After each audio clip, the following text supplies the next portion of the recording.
So, I have just finished watching Chapter 2 of the Book of Boba Fett. This episode was called The Tribes of Tatooine, and now it's time to review it. So, yeah, join me, Lucimus Prime, and my best friend, Oppo Ranscisis, as we review the episode together. So, yeah. Anyway, cue the intro. Yo, dudes, the Empire's pretty chill. Maybe you could, join it or something.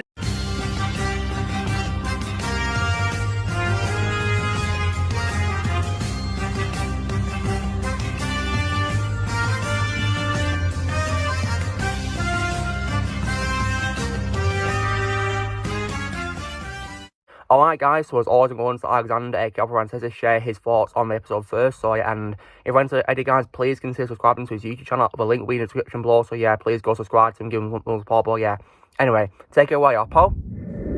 Hello there. This is Boba Ranscisis. What are you staring at? It's Boba Ranscisis.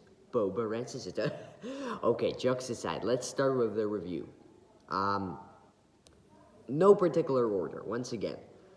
Number one, I really enjoyed once again seeing more flashbacks in this, and I like how the flashbacks are all explained actually, and how we see them through Boba's kind of eyes, through his lens. And I love that scene where we see Daniel Logan's Boba Fett watching Jango fly away from Camino, and it reminded me, if I remember correctly, of a scene in the beginning of Robert Salvatore's Attack of the Clones novelization. So I wonder if that was actually a scene that was filmed, because it was in the novelization, and I think it might have been in the script too, but was never released, or if this one is artificial and edited and deepfaked or whatever.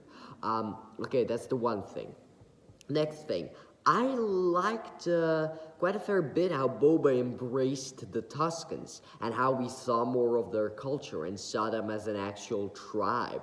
But I gotta say, it confuses me then why he decided to abandon the Tuscans back to seek his armor and his bounty hunter past. Because it seems at this point that he's kind of left that. And I feel like if he wanted to go back to bounty hunting, he would have already embraced it back. He got the opportunity to escape from them again, I think, in this episode. But he embraced the Tuscans, so I wouldn't know why seeing his armor return would make him want to be a crime lord or whatever. I hope that gets explained. The Rancor prank was pretty funny, and the huts were fantastic, and they looked CG. So I'm happy about that, because I think the CG really adds more to their muscle movement. It makes it more realistic, like their muscles, their face moves. But I think the purists out there who really enjoy the idea of the puppet, especially with Jabba, will not be happy about this.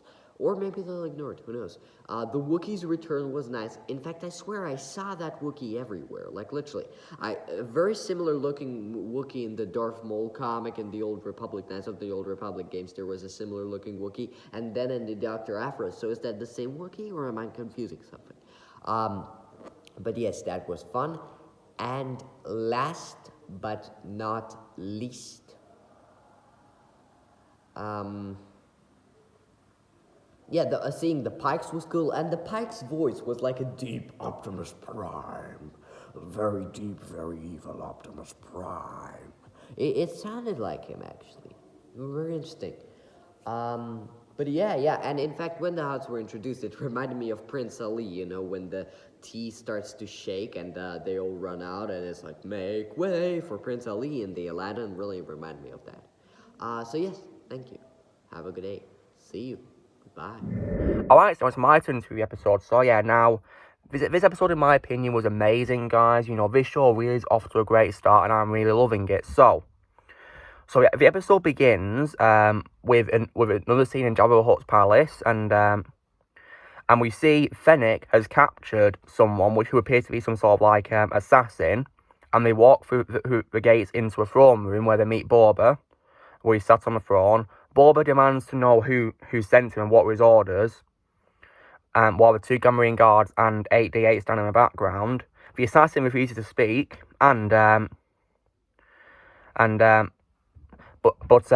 so Boba Fett orders one of the Gamorreans to cut his head off, but before the Gamorrean can do so, the prisoner curses him in Huttese. And Boba Fett then chastises the prisoner for being ungrateful that he spared his life. 88 then explains that the prisoner is from the Order of the Night Wind, an assassin for hire, and there's no way the prisoner will talk, adding that he fears no man. And Fett and Fennec, they share disagreement about this. So Fennec suggests that the prisoner will fear the Rancor and presses a button that activates the trapdoor, and the assassin falls in. And now, because Jabba's Rancor died, I had a feeling that there was something happening here which was a bit of a trick, and I was right because they pranked the assassin because the Rancor was not there. It was empty because the Rancor died. And the only creature in the Rancor's den is like a small little creature, like a little mouse. So yeah. And the assassin reveals that he was sent by the mayor of Mos Espa, and while begging for his life, so he's able to reveal it before the door opens. So yeah, and it was all a prank. So Fennec suggests to Boba Fett that they visit the mayor. They go to Mos Espa, where they're accompanied by the Gamorreans, and as he walks through a town, and he goes to a city hall clerk and Boba Fett, and he tells him that he's here to see the mayor. And the receptionist asks if he has an appointment, but Boba Fett says he found one of his stray pets, I think as the assassin, and that he's here to return it to the master. The receptionist tells him to wait, but he's overruled by the Twi'lek Major Domo, the same one from the first episode, who apologises for a lack of pomp in Mos Espa. And the Major Domo explains that the mayor is indisposed for the rest of the week, but Boba Fett forces his way into the mayor's throne room. The mayor, called Mock Shays, demands an explanation for Boba Fett's unscheduled visit. And the Major Domo reminds the mayor that Boba Fett is the new Daimor. Boba demands to know why the mayor sent the assassin to kill him. And the mayor explains that the assassin is a member of the Order of the Night Wind, and Boba Fett asks the mayor if this is an admission, but then one of the guards kills the assassin, so yeah. And the mayor apologises for the behaviour of the assassin, saying that the Order of the Night Wind are not allowed to operate outside Hutt space, and he thanks Boba Fett for turning him in, and he orders the guards to reward him. Boba Fett says he's not a bounty hunter, which was interesting, but the mayor says he heard otherwise. And the mayor says that Boba Fett he sits on the throne of his former employer. Boba Fett says he doesn't work for Bib Fortuna or Jabba. Boba Fett replies that he will take payment as belated tribute, and he adds that the mayor should remember that he serves as long as the Daimon of Tatooine decides. The mayor asks Fett to consider who really sent the Night Wind assassins and claims that he has no motive for killing Boba. The mayor tells Boba Fett that he serves at his pleasure. Boba warns him that he's not a fool, and those who have crossed him no longer breathe. As advice, the mayor does warn Boba Fett that running a family is more complicated than bounty hunting, and tells him to go to Garsa Fwip's sanctuary to get an idea of what he means. Now, they go to Garsa's sanctuary, Boba Fett explains to someone called Garsa, I think he's called Garsa, that he was sent by the mayor to speak, and says that he's been sent on a pretext that there's something he should know. And Garsa explains that the twins have laid claim to their late cousin Jabba's bequest. And Boba Fett replies that he heard that the twins were preoccupied with now Hutted to bother with Tatooine. But this was proven to be not true, because the cantina then grows silent as we hear drums beating. I was wondering, who is this? And then Fennec and the Gamorreans head outside to see two huts being carried. And yeah, these huts were really interesting. There was two of them. These must have been the twins that Garza was talking about when she was referring to the huts. And they have businesses to discuss, but Boba Fett says this is his territory, and he asks, and the Hutt brother reiterates that this is Jabba's territory and now theirs. Boba Fett rejects the claim about the Hutt's claim to Tatooine, saying he's the Daimon of Mos Espa. The Hutts laugh, with Brother asking if this is so. Then we got some interesting eyes, which is actually a Black Wookiee. We saw a Black Wookiee appearing called Black Chrysanthemum, I think he's called. Sorry if I butchered the pronunciation. And Fett isn't intimidated by a Wookiee. And he says that Mos Espa is his territory and tells them to go back to Mos Espa. And the sister then speaks in Huttese, and her brother says that Boba Fett has upset his sister and that he is more patient than his sister who wants to kill him. I've got a feeling, guys, that the male Hutt was voiced by Michael Richardson and the female was voiced by Nika Futterman. They sounded pretty similar to him, actually.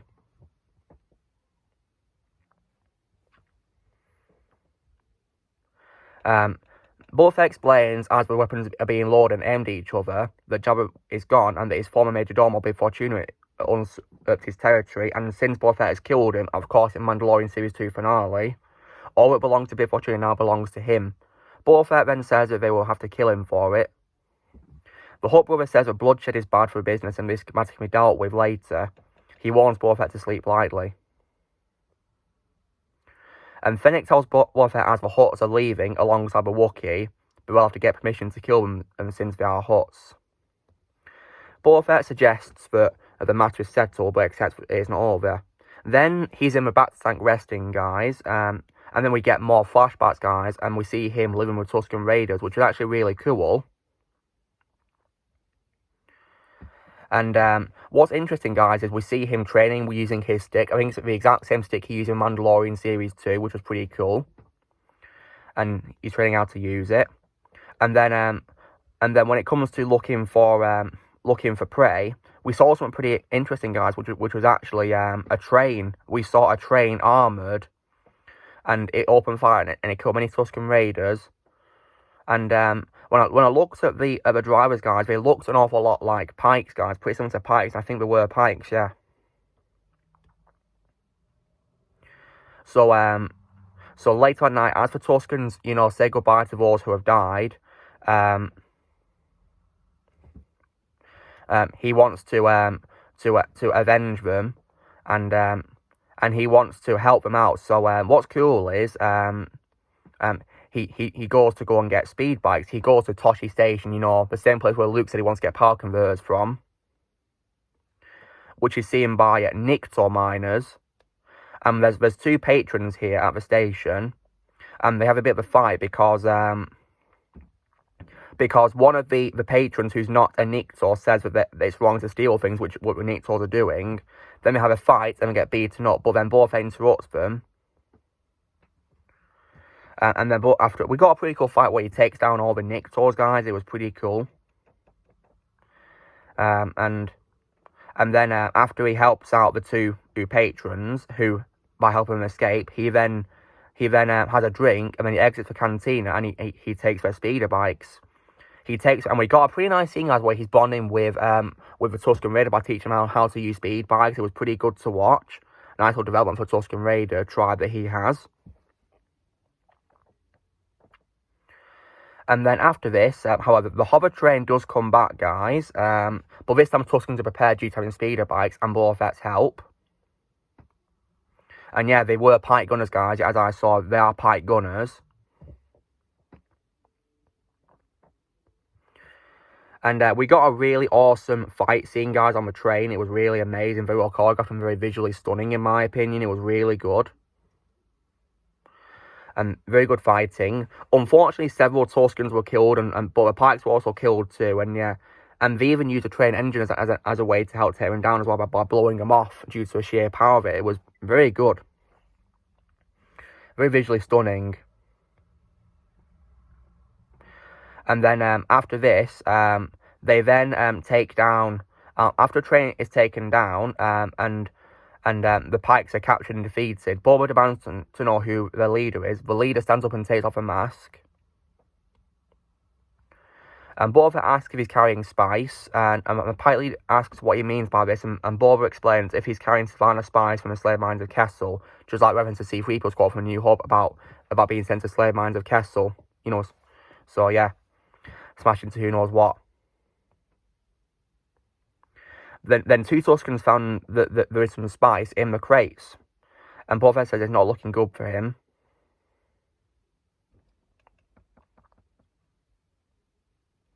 The Pike leader says they assume the Tuscans were uncivilized raiders and says they were just trying to protect their route.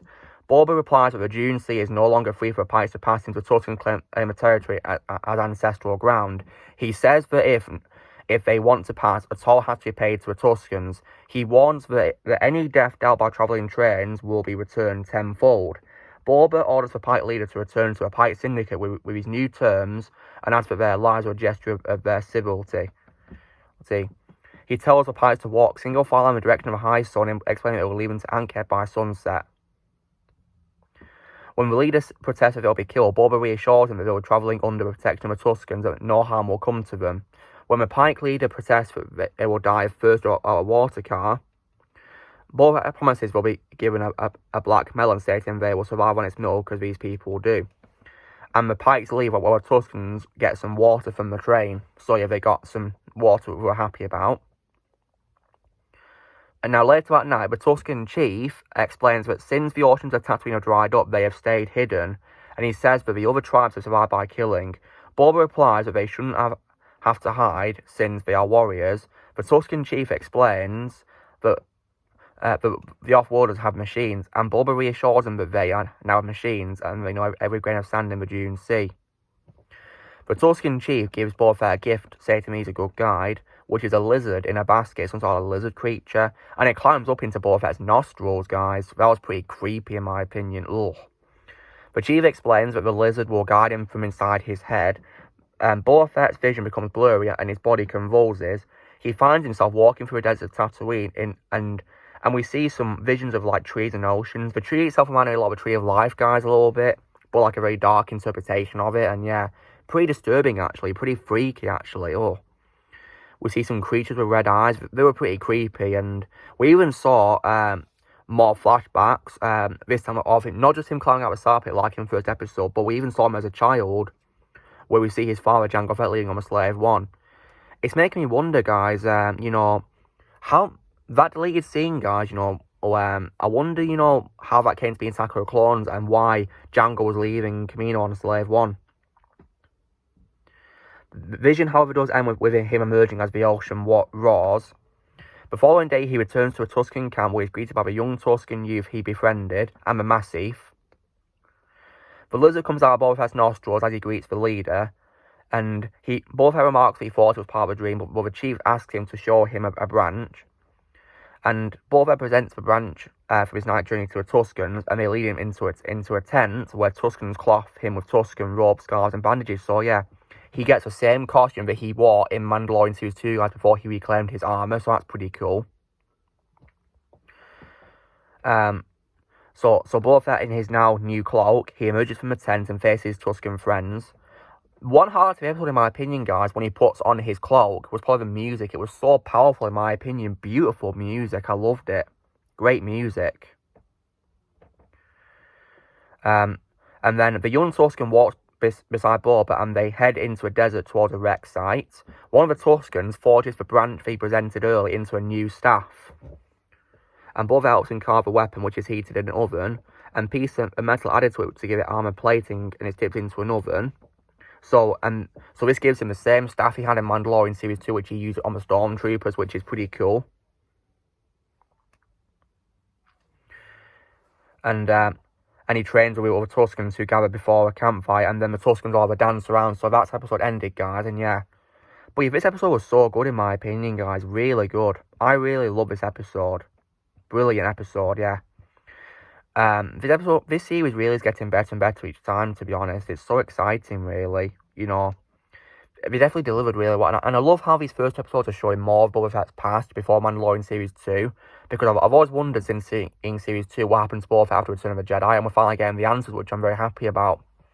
You know, I really appreciate how the show is doing this, as well as showing what's happening after Mandalorian Series 2, which is great. So, yeah. I'm definitely looking forward to episode 3, guys. I really can't wait for the third chapter of this series, the first series, yeah. I don't know if we'll renew it for a second series or not. It probably depends on how well it does, you know. But I think it is doing really well, because loads of people are loving it. You know, I certainly am loving it. So, yeah. And, yeah, I can't wait for chapter 3. So, yeah.